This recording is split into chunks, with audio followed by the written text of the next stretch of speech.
이제 우리 하나님 말씀 보도록 하겠습니다. 오늘 말씀은 고린도 전서 신약성경 281쪽에 있고요. 고린도 전서 15장 1절에서부터 11절 말씀입니다. 말씀에 들어가면서 여러분들에게 질문을 하나 드리도록 하겠습니다. 사랑하는 여러분, 우리가 예수 믿고 구원받아서 하나님의 자녀가 되었음을 믿으십니까?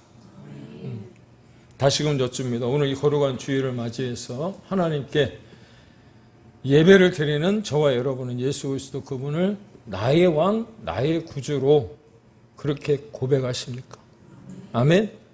크게 아멘 해주시면 감사하겠습니다. 할렐루야! 예수 그리스도 그분을 나의 구주로, 나의 왕으로 고백하는 것, 정말 소중하고 귀한 일이 아닐 수 없는데, 본문과 동일한 고린도서 12장 3절 말씀에 보면 성령이 아니하시고는 누구든지 예수를 주라 시인할 수 없다 말씀하셨는데, 이 시간 저를 따라서 아니 성령으로 말미암아 예수님을 나의 구주로 모셔드리고 나의 신앙 고백으로 아멘을 외쳐주신, 힘차게 외쳐주신 여러분을 하나님이 축복해 주시기를 주의 이름으로 축원을 드립니다. 그렇습니다. 성경 안에 등장하는 많은 믿음의 사람들이 하나님 앞에 드린 정말로 귀하고 소중한 하나님의 은혜를 받고 감사함으로 드린 위대한 신앙 고백들이 등장을 하죠. 특별히 신약에서 본다고 한다면 그 가운데 예수님의 수제자인 베드로는 우리가 잘 알고 있는 것처럼 마태복음 16장 16절에 주는 그리스도시요 살아계신 하나님의 아들이시니이다. 신대원에 들어갈 때 면접을 봤습니다. 면접을 볼 때 면접을 봤던 교수님이 갑자기 느닷없이 준비도 하지도 않았던 말씀을 질문을 하는 겁니다. 혹시 평소 외우고 있는 성경 말씀이 있느냐? 면접관 앞에서 시험을 보는데 뭐 생각나는 게 뭐가 있어요? 아무것도 없이 캄캄한데, 그잖아요? 무섭잖아요? 그때 생각난 말씀이 이거였어요. 마태복음 16장 16절 주는 그리스도시요 살아계신 하나님의 아들이시니이다. 이 말씀을 내 마음속에 간직하고 있다 그랬더니 잘했다. 그렇대서 붙었어요. 뿐만 아니라 우리가 의심 많은 제자로 그렇게 지칭하고 있는 도마 같은 사람은 요한복음 20장 28절에 뭐라고 말씀했습니까? 나의 주, 나의 하나님. 아마도 제가 생각하기에 이 고백만큼 소중하고 귀한 고백은 없으리라고, 아마도 엄청난 고백이라고 생각이 드는데 그렇게 하나님 앞에 또 고백했던 것을 볼 수 있죠. 그런데 오늘 본문이 고린도서 15장 9절과 10절에 보니까 사도 바울이 하나님 앞에 이렇게 고백을 합니다. 고린도서 15장 9절과 10절을 제가 올려놨는데 여러분 우리가 큰 목소리로 한 목소리로 함께 봉독해 보면 좋을 것 같습니다. 시작! 나는 사도 중에 가장 작은 자라. 나는 하나님의 교회를 박해하였으므로 사도라 칭함 받기를 감당하지 못할 자니라. 그러나 내가 나 된 것은 하나님의 은혜로 된 것이라. 아멘. 그렇습니다. 우리가 아는 것처럼 사도 바울의 일생을 돌이켜보면 그는 사내들인 공회원의 어떻게 보면 수장이었어. 수장. 그런 사람이 예수 믿는 사람들을 잡아다 가두고 핍박하지 않았습니까? 그랬던 그가 다메섹 도상에서 예수님을 만나고 난 다음에 복음을 증거하는 일에, 그래서 사도행전 20장 24절에 뭐라고 그랬어요? 나의 달려갈 길과 주 예수께 받은 사명 하나님의 은혜의 복음을 증거하는 일에 자신의 목숨, 나의 목숨을 조금도 아까워하지 않겠노라고 고백하잖아요. 그런데 그가 그렇게 고백할 수 있었던 이유가 무엇이냐? 그가 그렇게 하나님의 그 길을 갈 수 있었던, 그의 사명을 감당할 수 있었던 이유가 무엇이었냐면 하나님의 은혜였다. 믿습니까? 무슨 말이냐면 사도 바울의 가슴을 관통해 지나가는 가장 큰 힘, 그 힘과 더불어서 바울의 전 생애를 붙들고 있었던 가장 강력한 파워가 바로 하나님의 은혜였다. 믿습니까? 하나님의 은혜가 바울을 바울되게 했고 바울의 삶을 새롭게 주도했으며 바울을 통해 맺게 될 열매를 극대화시킨 거예요. 앞서 말씀드렸던 것처럼 바울의 과거를 생각한다면 바울의 과거의 행적을 여러분 생각한다면 상상조차 할 수 없는 일입니다. 그랬던 그가 어떻게 교회 안으로 들어올 수 있었고, 그런 사람에게 하나님은 어떻게 거룩한 직분을 맡기셨을까? 그 이유를 디모데전서 1장 14절에서 우리 주의 은혜가 그리스도 예수 안에 있는 믿음과 사랑과 함께 넘치도록 바울에게 부어졌기 때문이라고 그렇게 기록하더라는 거지. 그렇습니다. 바라기는 오늘 우리 안에도 이 하나님의 은혜가 예배 가운데, 여러분들의 심령 가운데 가득 부어질 수 있기를 주의 이름으로 축복합니다. 그렇죠. 사도 바울의 모든 의식과 생각이 하나님의 은혜로 장악되어졌을 때, 그 순간 바울은 자신을 주장했던 모든 것들을 내려놓게 되었고요. 하나님을 위해 몸과 마음을 전심으로 드리는 인생이 될 수 있었다는 것. 따라서 여기서 우리가 깨달아야 할 것이 무엇이냐면, 저 또한 말씀을 준비하는 가운데 그런 생각이 들더라.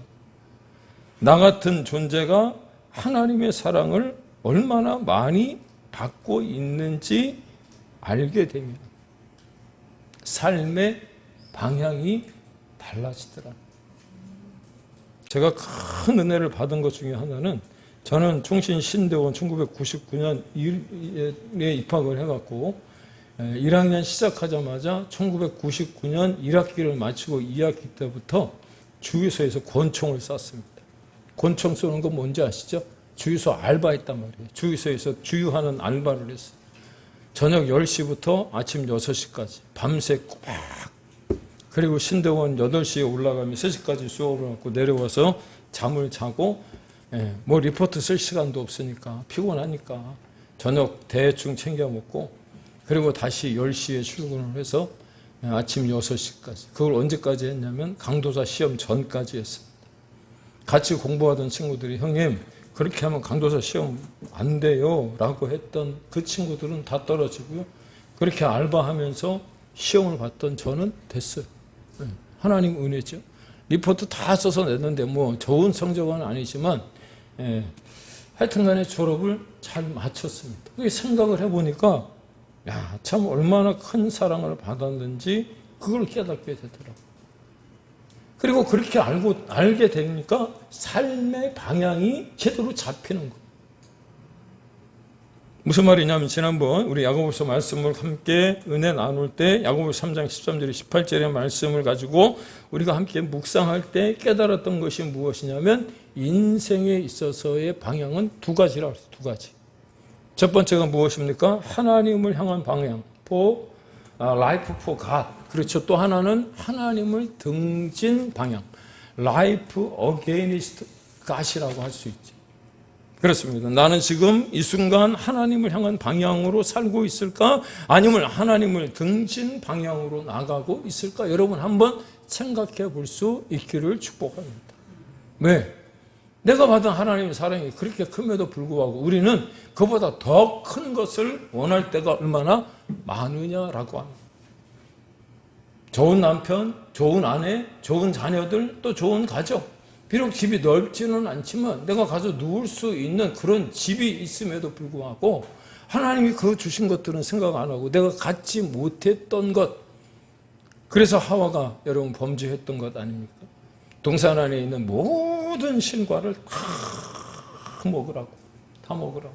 그런데 그 동산 중앙에 있는 선악과는 먹지 말라고 했음에도 불구하고 그걸 쳐다도 보지 말았어야 되는데 그거 하나는 못 먹었어. 내가 그거를 좀 먹어야 되겠다는, 가져야 되겠다는 거예요. 그래서 어떻게 해요? 뱀의 유혹에 넘어가는 거예요. 우리는 내가 가지고 있는 것보다 가지고 있지 못한 것에 눈독을 들이다가 여러분 유혹을 받아 넘어지고 죄를 짓게 되는 거예요. 그래요, 안 그래요?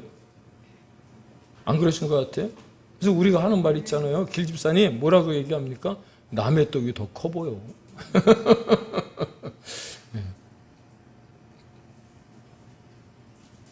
그게 바로 하나님을 등진 방향으로 나가는 거예요. 그러다 보니 제가 이렇게 여러분들에게 말씀을 유도하다 보니까 우리는 너무도 겸손해서 내가 나를 생각하기에 하나님 등진 방향으로 나가고 있는 것처럼 여겨지잖아요. 그렇다고 하더라도 아니요. 주의 성령이 우리를 라이프포가 하나님을 향한 방향으로 살아가게 하시는 줄로 믿으시기 바랍니다. 왜냐? 좀 전에 제가 질문을 드렸잖아요. 설교서두에 여러분들에게 뭐라고 말씀을 드렸느냐면 예수님을 나의 구주, 나의 왕으로 모셔드리라. 그때 여러분 아멘 하시지 않았습니까? 그런데 그 증거가 바로 여러분들이 그런 삶을 살고 있다라고 하는 것을 가르쳐주고 있는 거예요. 지난주 우리 최미정 목사님께서 말씀을 전해주신 것처럼 이 시대를 위한 구원의 방주의 역할을 감당하고 있는 교회가 바로 우리 큰사랑교회, 큰사랑교회. 이 큰사랑교회에서 함께 모여 이렇게 은혜롭게 예배를 드린다는 것이 바로 그 증거가 될 수 있는 거예요. 믿습니까?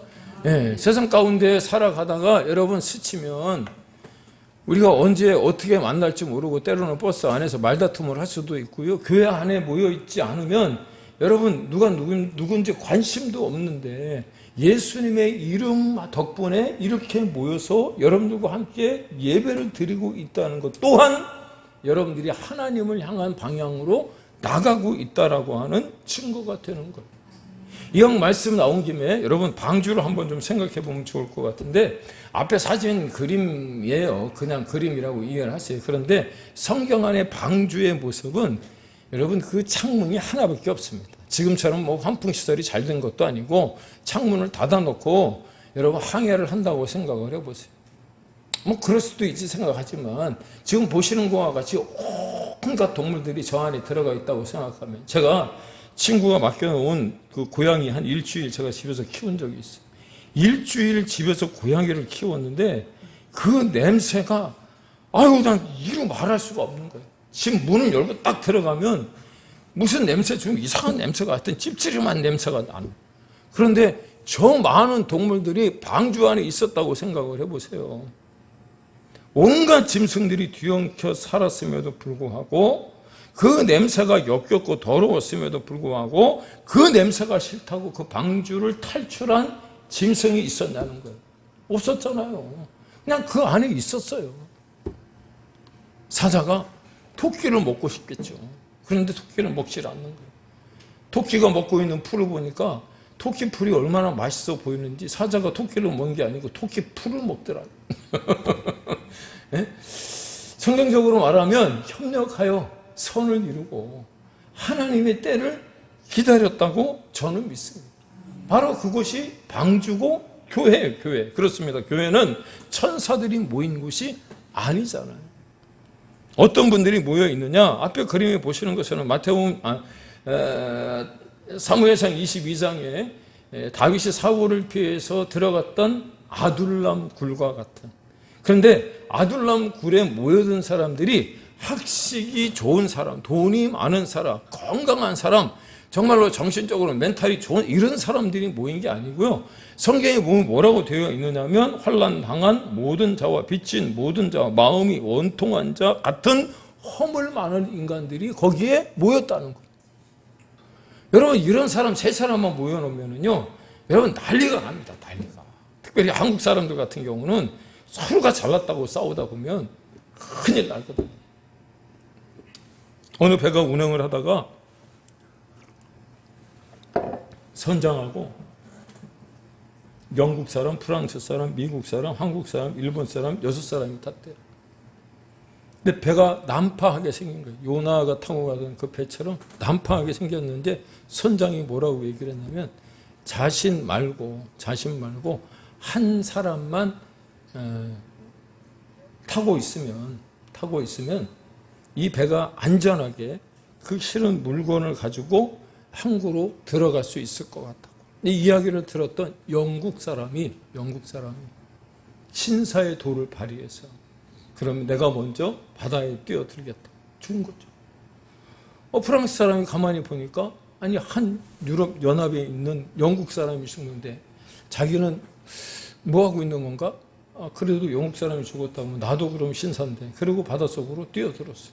근데 미국 사람이 보니까 아니 백인들은 다 죽고 황인종만 남았는데 아니 백인도 죽어야지. 그리고 어떻게 해요? 뛰어들었다. 그 모습을 보고 있던 한국 사람, 대한독립 만세! 그리고 옆에 있던 일본 사람을 발로 탁 쳐갖고 바다에 빠뜨렸대요. 이게 한국 사람이에요. 네? 아셨어요? 그래서 선장과 한국 사람 두 사람만 타고 배가 한국까지 잘 들어갔대요. 네?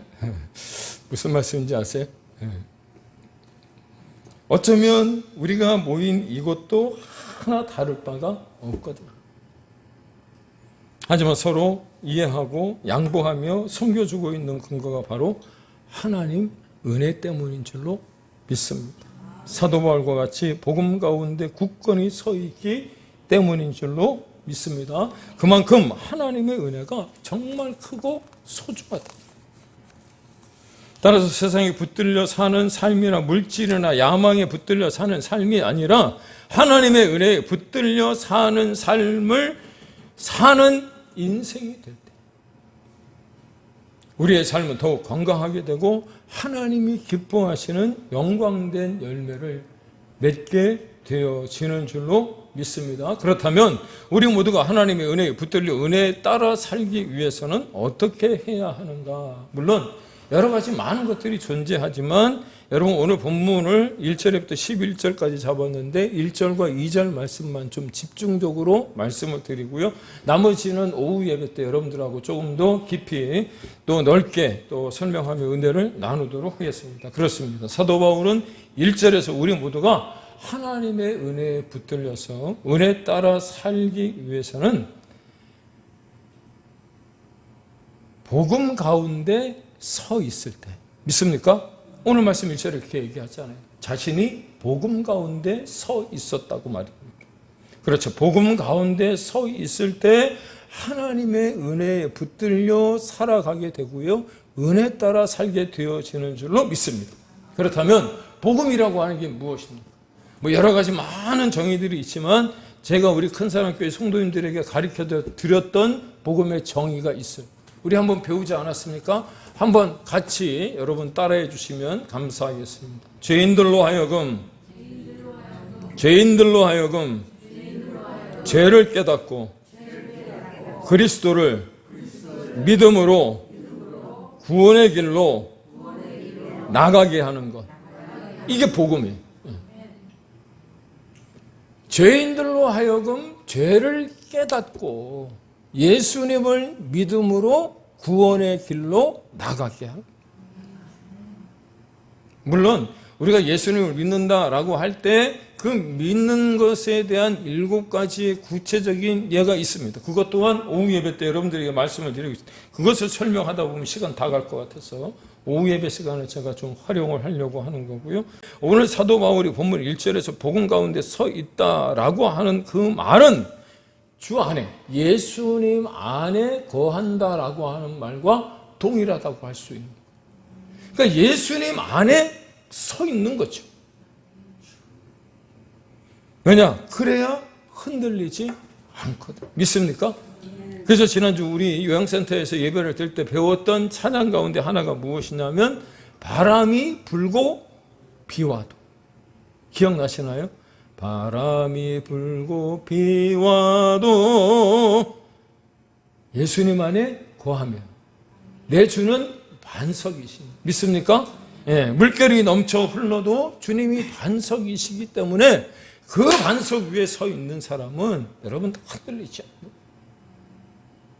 모래 위에 집을 지은 사람은 창수가 나. 바람이 불면 그 집이 무너지지만 반석 위에 말씀이라고 하는 그 말씀 위에 기초를 세워서 그 말씀에 여러분 집을 세운 자는 바람이 불고 창수가 나도 넘어지지 않는다고 그러잖아요. 그런데 사도 바울은 오늘 본문을 통해서 조금 더 나아가 정말 다양한 문제로 말미암아 처음 믿은 신앙이 흔들리는 고린도 교회 성도들에게 무엇을 강조하고 있느냐면 복음의 진수라고 할 수 있는 예수님의 부활에 대해서 이야기하는 거예요. 사랑하는 여러분, 성경에 보면 성경이 모두 몇 권이죠? 66권입니다. 66권. 아시죠? 구약성경 39권, 신약성경 27권, 66권인데 장수로는 1189장입니다. 그런데 특색 있는 장들이 있어요. 예를 들어서 히브리서 13장 같은 경우는 11장 같은 경우는 믿음의 장이라고 얘기하잖아요. 그런데 오늘 같은 본문인 고린도전서 12장은 은사장, 고린도전서 13장은 사랑장이라고 얘기하고요. 오늘 여러분과 함께 봉독했던 고린도전서 15장은 부활장이라고 이야기를 합니다. 1절에서 또 58절까지 전장에 걸쳐서 부활의 중요성과 의미를 다루고 있기 때문에 거의 이 말씀은 부활절에만 봅니다. 왜냐? 구원의 마지막 단계인 영광된 부활의 몸에 대해서 여기처럼 자세하게 다루는 본문은 없기 때문에 그런 거예요. 그러면서 오늘 본문인 고린도전서 15장을 부활장이라고 부르는 것은 당연하죠. 그리고 오늘 본문으로 정한 고린도전서 15장 1절에서부터 11절은 서론적인 부분인데, 그런데 1절에서 사도 바울이 강조하고 있는 게 무엇이냐면 복음의 중요성. 그리고 고린도 교회 성도들에게 본문인 고린도전서 15장을 통해서 예수님의 부활에 대해서 설명해 주고 있더라고 하는 겁니다. 그런데요, 사도 바울이 그렇게 할 수 있었던 이유가 무엇이냐면 오늘 말씀에 다 기록이 되어져 있어요. 뭐라고 되어 있습니까? 자기는 복음의 전파자, 전달자일 뿐만 아니라 복음 가운데 설 수 있었던 그 이유가 무엇이냐면 하나님의 은혜에 붙들려 은혜 따라 살았기 때문이라고 그렇게 고백합니다. 믿습니까? 지난주 오후 예배 때 고린도전서 10장을 우리가 살폈는데 그 가운데 여러분 우리가 살폈던 것이 무엇이냐면 반복되는 이야기 같지만 신령한 반석이 곧 누구시라고요? 예수님이시라고 그랬잖아요. 따라서 그 신령한 반석이 되시는 예수 그리스도 터 위에 견고히 여러분 설 수 있기를 주의 이름으로 축원을 드립니다. 그렇습니다. 예수님은 죽은 자들 가운데 계셨습니다. 죽은 자들 가운데 계신 그분이셨다면 여러분 우리의 삶의 그 어떤 사망의 음침한 골짜기에도 여러분 안 계실 리가 없으시겠죠. 믿습니까? 그분이 다시 살아나셨다라고 하는 것이 곧 복음이라는 거예요. 복음. 그래서 로마서 1장 2절 화면에 여러분 띄워놨는데 한번 보시기 바랍니다. 복음은 하나님의 선지자를 통하여 그의 아들에 관하여 성경에 미리 약속하신 것이라. 그러니까 복음이 곧 누구를 가리키는 겁니까? 예수 그리스도죠. 앞으로 돌아갑니다. 사도 바울은 복음의 전달자로 서 있을 수 있었던 이유가 무엇이냐면 은혜에 붙들려 은혜 따라 살아갔는데 그가 어디에 서 있었다고요? 예수 그리스도라고 하는 그 반석 위에, 그 터 위에 서 있었기 때문에 가능하다고 하는 것을 가르쳐줘요. 믿습니까? 그래서 여러분 우리의 발이 한 발은 세상에 있고 한 발은 교회에 있는 것이 아니라 여러분의 발을 어디에 두어야 된다고요? 예수 그리스도라고 하는 터 위에 있어야 되는 줄로 믿습니다. 나는 그저 한 발은 세상에 한 발은 교회에 두어도 내가 까딱없이 신앙생활을 잘할 수 있다. 여러분 그렇게 자신하면 안 돼요. 왜? 목사인 저도요. TV를 보거나 또 유튜브를 보거나 어떤 뭐 세상적인 책을 보다 보면 이게 그런가? 그런 생각을 하게 되거든. 유혹에 넘어갈 때가 있어요. 목사도 그런데 하물며. 전에도 말씀을 드렸잖아요. 여러분들이 보고 계시는 유튜브 오늘 집에 가서 한번 찾아보세요. 예. 알고리즘이라고 하는 게 있어요. 우리 이덕진 선생님한테 한번 여쭤보고 내가 유튜브를 딱 키면 쇼츠를 키면 어떤 동영상이 제일 많이 올라오나요? 아마도 노래. 내가 우리 이덕진 선생님 때문에 가끔 이제 그 쇼츠에 소속되어 있는 가수분들이 부르는 노래를 이렇게 이제 몇 개 이렇게 부르시는 걸 보고 난 다음에 한참 뒤에 쇼츠 유튜브를 딱 열면 가수들 유행가가 쫙. 왜? 내가 그것만 보는 줄 알아.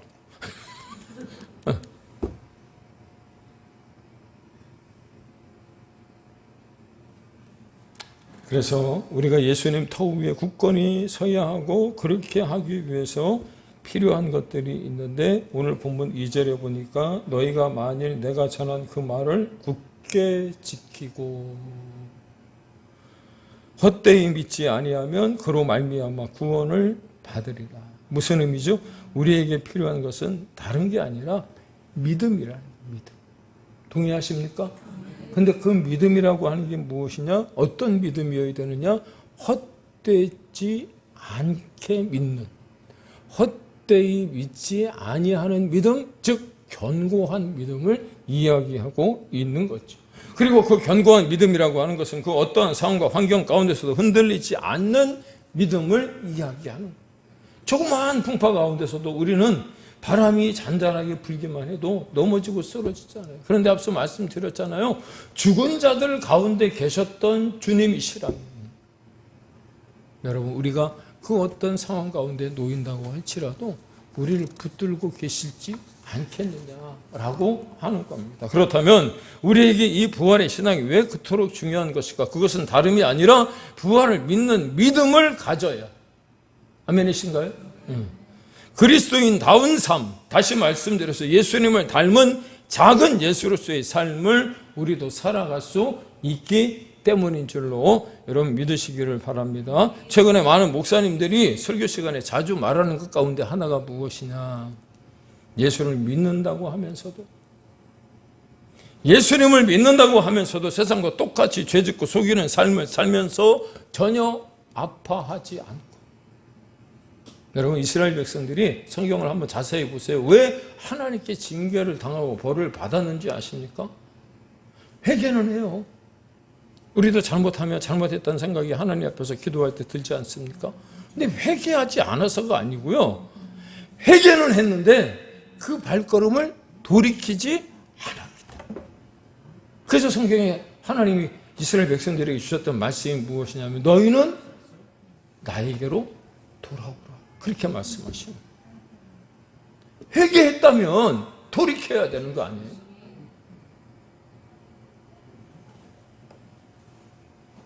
그래서 부활의 신앙을 여러분 나의 믿음으로, 견고한 믿음으로 붙잡게 되면 여러분의 인생에 엄청난 역사들이 일어나게 되는 줄로 믿습니다.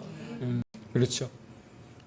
우리가 부활의 신앙을 내가 믿음으로 붙잡게 되면 엄청난 역사들이 일어날 수 있다라고 하는 건 여러분 잘 기억할 수 있기를 축복합니다. 그렇습니다. 주님은 이미 그런 믿음을 가진 우리에게 이 모든 어려움과 이 모든 외로움과 이 모든 슬픔과 악조건을 다 이겨낼 충분한 은혜를 주신 줄로 믿으시기를 바랍니다.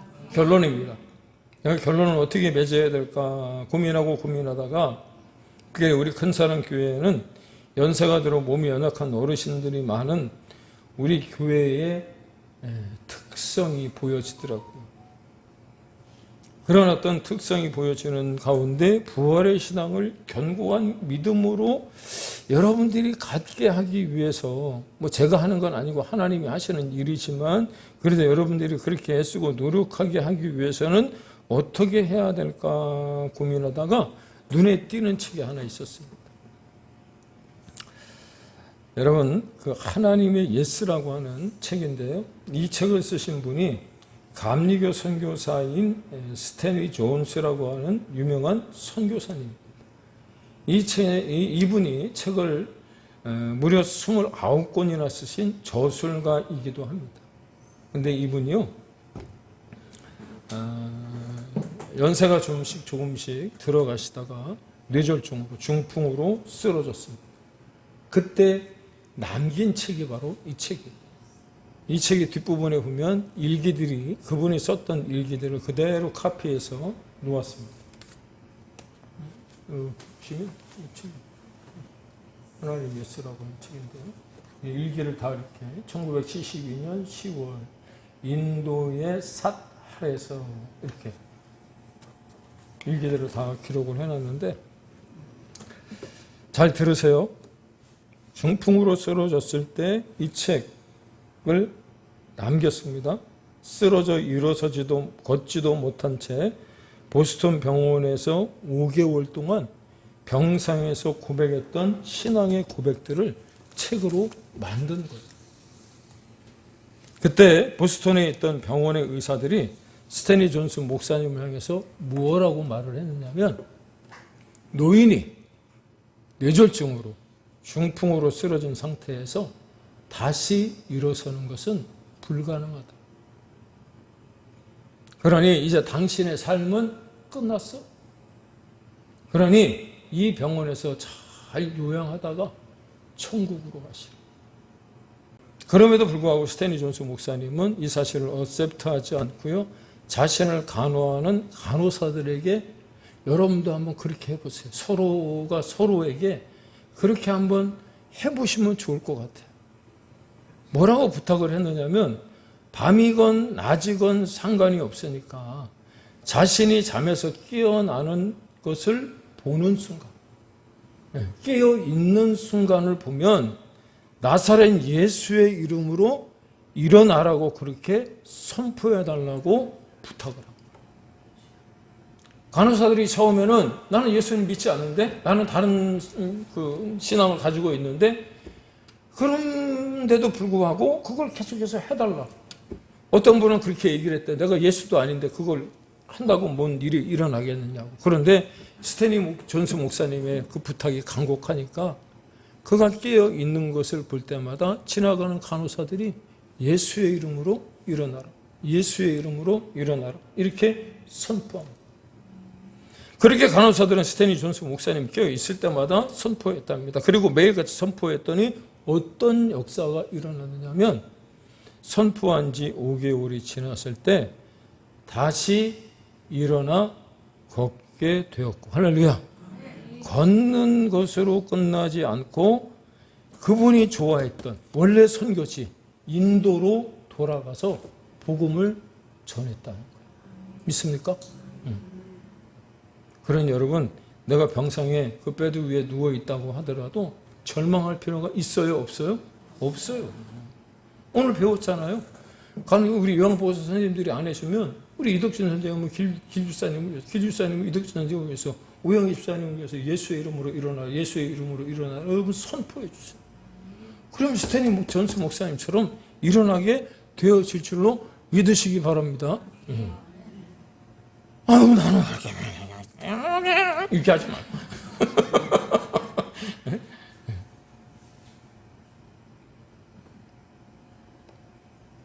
그래요. 오늘 본문의 사도 바울은 그렇게 고백합니다. 그러나 내가 나된 것은 하나님의 은혜로 된 것이다.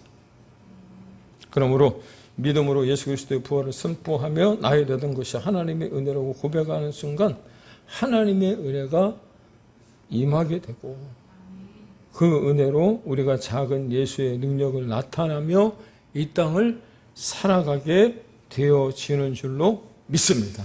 그러므로 6개월 전반기, 이제 상반기 다 끝났습니다. 내일부터 하반기를 살아가야 되는데, 여러분, 하나님의 은혜에 붙들려 그 은혜 따라 살아가는, 그래서 그 은혜 따라 살아갈 때 복음 위에 굳건히 서서 그 삶이 더욱더 풍요로워질 수 있는, 또 예수의 이름을 선포할 때 여러분들이 주변에 있는 사람들뿐만 아니라 나 자신도 여러분 승리하는 삶을 살게 되는 우리 모두가 다 되시길 주님의 이름으로 축원을 드립니다. 기도하겠습니다.